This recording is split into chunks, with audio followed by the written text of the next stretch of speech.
Unrest in the Arab world. The people are fighting for freedom against oppression. It is also a media revolution. The demonstrators are organizing themselves via social networks, email and Skype. Without information from the internet, without communication via the internet, many demonstrations would not have been possible. The power of freedom is gaining ground in North Africa and the Middle East. People are risking injury and death for freedom, for self-determination. We must do our utmost to support this freedom movement. And yet there was also support from Germany for the opposite side. This became evident in Egypt in March. Citizens stormed the headquarters of the Egyptian State Security Department. For many years, this was Mubarak's tool of oppression.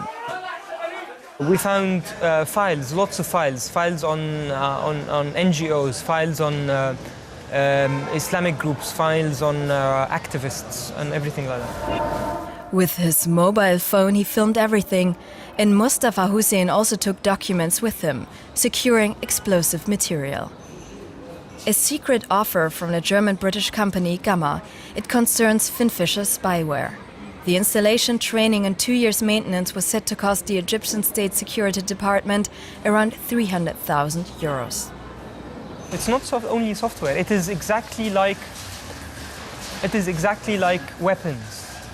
It's almost as such in its danger over people and their security. The type of digital weapon used by the regime is revealed in advertising videos for the surveillance technology that ZAPP is broadcasting in cooperation with WikiLeaks. And what Finfisher sells is the ability to make every person into that device by breaking into their telephones and their computers, remotely activating the microphone and the camera, and spying on things. So instead of breaking the encryption, they just subvert it entirely. The advertising videos show how easy it is. For example, the spyware is concealed in a smartphone update for a BlackBerry. If unknown users click on it, total access to all functions on their mobiles is possible. The same principle applies here via a false update message for iTunes. Or users fall into the trap when downloading a file. The attack comes via local networks. I think that that's pretty concerning. So really what it comes down to is that regardless of what the rules are, the technology actually lays it out.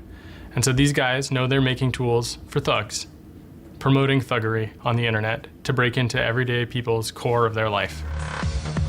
Finfisher's programs not only provide access to private Google Mail or Facebook accounts, Finfisher can listen in on Skype and even film.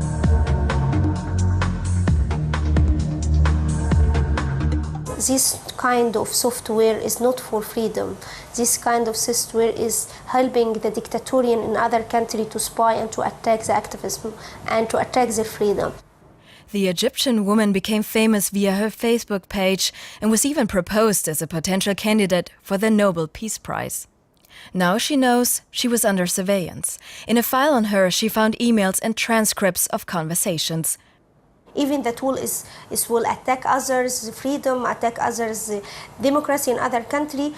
They don't mind about this. They only think about money. According to the ZAPP investigation, the German company Gamma also wanted to make money here, Turkmenistan, a country controlled by a dictator.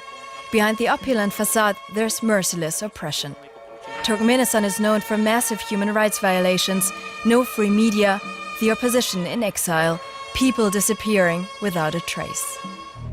According to an offer that ZAPP has access to, the goal was to install spyware, an export project to Turkmenistan on which the German company Gamma collaborated with the Swiss DreamLab AG. DreamLab alone anticipated an order valued around 900,000 Swiss francs in total. According to the documents, representatives from DreamLab and Gamma even traveled to Turkmenistan to carry out their technical preparations for the project.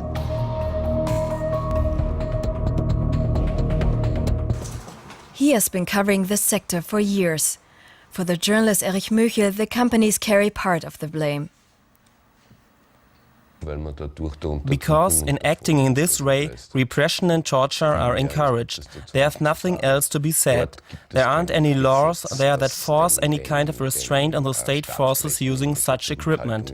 And it is used directly to get people out of their homes and take them away. That's it. Wohnungen zu holen und abzuführen. Fertig, das ist alles. According to ZAPP investigations, similar spyware technology was supplied to Oman. That too was a project by the corporate duo Gamma and Dreamlab. The deal included the law enforcement authorities and their surveillance facilities to use and monitor these systems. Surveillance for authorities that put a bloody end to demonstrations in Oman as recently as February, when the subjects demanded political reforms. In response to ZAPP's inquiry, Munich-based Gamma International denied having processed the export deals itself. Swiss company Dreamlab has yet to respond. Critical questions are evidently unwelcome in this industry. The ISS fair in Prague in June. Colleagues at the magazine Fakt filmed undercover. Here, more German companies offer their surveillance products. This is where the deals are signed. All clients are gathered here, which is far better and more convenient for these companies, as well as being concealed from the public eye. And hidden away from the public eye, the industry is occasionally known to talk straight. In internal brochures, for instance.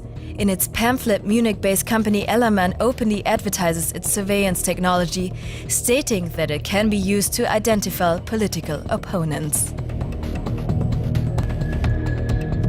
German surveillance technology is global business.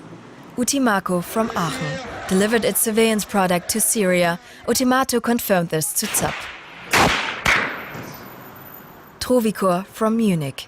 It allegedly supplies Bahrain's surveillance technology. And Nokia Siemens networks faced criticism 2 years ago for deliveries to Iran.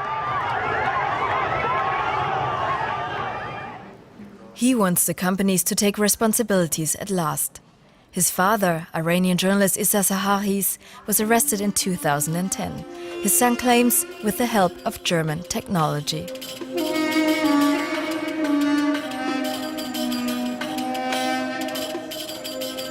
They came actually to our house when my sister was home. They tried to break in and come in and arrest him. He wasn't home at the time, so coming back home for him was not an option.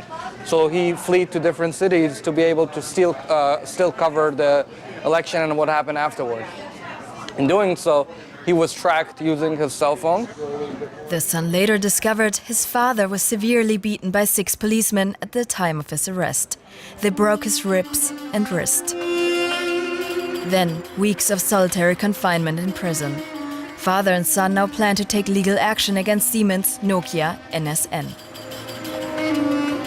Why would you sell such a technology to Iran? So I think we want to go after them to make them understand, and other companies like them, that a few more dollars of profit is not worth people's lives. Whether their legal action will be accepted in the US is yet to be seen. Nevertheless, they intend to set a precedent for the father and all the other victims.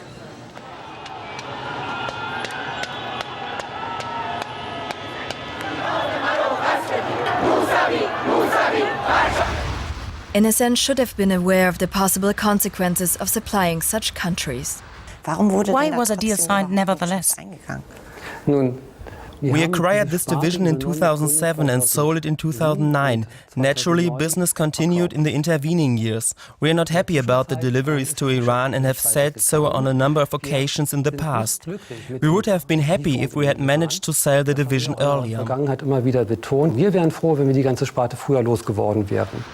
While they may have rid themselves of the division, business is still flourishing under a different company.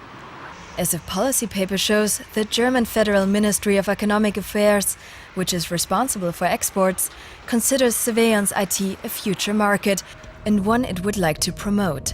Thus, in response to an inquiry by the German Green Party, the Federal Ministry had to admit some highly explosive facts.